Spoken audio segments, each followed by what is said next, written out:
ఇజ్జత్ ఉండాలి కనీసం ముఖ్యమంత్రికి. లిక్కర్ స్కామ్ లో వాళ్ళ కుటుంబమే, పత్తాల స్కామ్ లో వాళ్ళ కుటుంబమే, ల్యాండ్ స్కామ్ లో వాళ్ళ కుటుంబమే, శాండ్ స్కామ్ లో వాళ్ళ కుటుంబమే, డ్రగ్స్ స్కామ్ లో వాళ్ళ కుటుంబమే.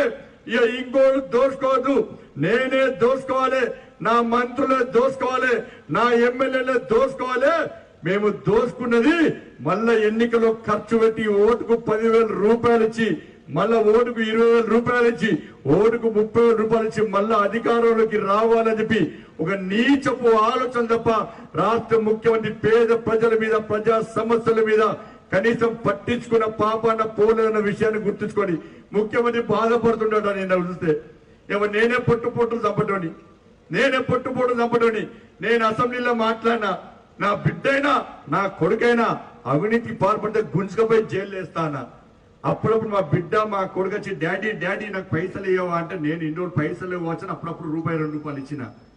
కానీ ఇవాళ ఈడీ దాడి చేస్తే బిడ్డ పేరు వస్తుంది, సిబిఐ దాడి చేస్తే కొడుకు పేరు వస్తున్నది. ఇంకా సిబిఐ ఈడీ దాడులు అంటే కొడుకుకు కాలు ఉంటుంది, బిడ్డకు కోవిడ్ వస్తుంది. కరోనా క్వారంటైన్ అవుతారు. ఈ సిబిఐ ఈడీలు భయపడుతున్నారు. వీళ్ళు క్వారంటైన్ చెప్పి మళ్ళీ స్కామ్లు చేస్తున్నారు. వాళ్ళకి అర్థం వాళ్ళు ఇంకో స్కామ్ వాళ్ళు ఇంకో రూట్లో పడుతున్నారు. వాళ్ళు ఏడ దాడులు చేస్తా కొడుకుల బిడ్డలే. హాయ్ ఫ్రెండ్స్, మా టుడే టుమారో యూట్యూబ్ ఛానల్ చూస్తున్నందుకు చాలా థ్యాంక్స్. మరిన్ని లేటెస్ట్ వీడియోస్ కోసం వెంటనే సబ్స్క్రైబ్ చేయండి. అలాగే ఈ బెల్ ని కూడా రింగ్ చేసేయండి. మా నోటిఫికేషన్స్ అన్ని మీ మొబైల్లో వస్తాయి.